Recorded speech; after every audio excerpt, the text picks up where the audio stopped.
Aš tik klausinėjau, tu papasakosi, o aš gal kitą kartą ant galo pats pasakysiu. Gerai, okei, davai. Tai galim net nežiūrėti į tą.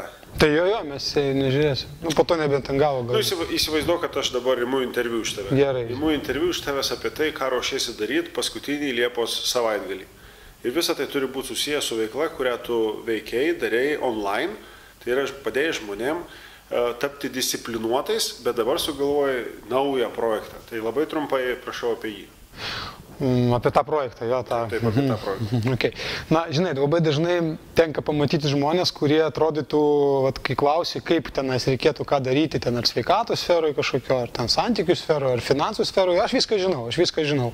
Reikia tą, ir jie bus net tau išvardė punktus, ką reikia daryti. Ten 1, 2, 3, 4, bet kai paklausiu jo, tai tu darai, nu, bandžiau, mečiau, nepavyko, gal vėl kada nors prisėsiu prie to dalyko ir panašiai. Tai va tas projektas internete, kurį mes darėme kartu, jisai buvo skirtas kaip ir tokį padaryti supurtimą biškitų įgūdžių ir padėti žmogui tą pagrindą susiformuoti.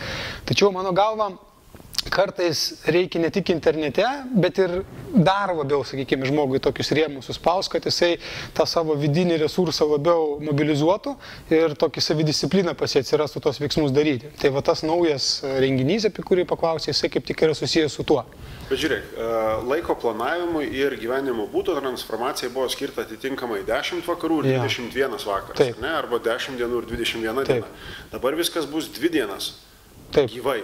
Kuo tai skirsis, kuo tai yra unikalu? Jo, tai 2 dienas gyvai. Pats paminėjai, kad buvo 10 ir 21 dienas, bet tai būdavo tokie trumpi mūsų susitikimai su dalyviais, virtualiai, kur mes duodavom jas užduotis, jie atlikinėdavo tas užduotis, na ir iš tikrųjų ta kontrolė mūsų tokia kaip ir tų užduočių atlikimų, jinai būdavo tik tais tai, ar žmogus parašo ar neparašo. Kitas dalykas, žmogus matydavo, ar kiti tas užduotis padaro, irgi tik tais tada, kai jisai pamatydavo atsiskaitimą. Čia bus 2 dienos, laikas trumpesnis, bet gerokai daugiau gyvo bendravimo. Todėl, kad tai bus gyvas renginys, 2 dienos sodyboje, kartu visi vienoje grupėje, galima sakyti, patalpinti į tam tikrą formatą 2 dienų, kur viskas bus sustiguota laike ir matys vieni kitus, kaip kas daro gyvai. Plus mes lygiai taip pat darysime su tas užduotis gyvai. Tai jeigu mes anksčiau, sakykime, tenais Facebook'e parašydavom, kad padarėme tas užduotis, kiekvienas žmogus padarėm tas užduotis, tai mes galėdavom tik pasitikėjime, na, matyti, galbūt padariau, gal ne, čia visi matysime gyvai. Darei, nedarei, kaip tau sekasi, kaip sunkiai arba lengvai tai einasi. Tai jeigu gerai suprantu, 2 dienos skirtos visiems, kurie planuojasi, dėliojasi ir bando save išjudinti tiek finansuose, tiek santykė, tiek bendrai sumoje disciplinoje, kad viskas gautųsi kuo kokybiškiau ir 2 dienas bendraujant ir su lektoriais ir vieni tarpusavėje turės galiausiai ir planą, aiškumą, suvokimą, dėl ko būtent tų dalykų reikia ir kaip tai pasiekti. Teisingai? Visiškai teisingai. Ne, aš nesakyčiau, kad per tas 2 dienas jų gyvenimas apsivers 180 laipsnių kampu, tikrai ne, bet kad per tas 2 dienas jie sugebės, na, pastatyti save ant tam tikro pagrindo, nuo kurio, jeigu toliau judės, galės keisti savo tas gyvenimo sritis, kurios jiems rūpi ta linkme, kurie nori, tai taip, tikrai taip. Tai paskutinis Liepos savaitgalis, 2 dienos, registracija bus žemiau.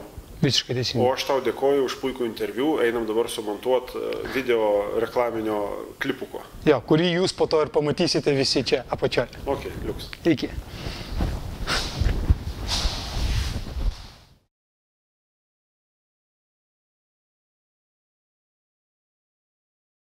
Speed, action. Aš...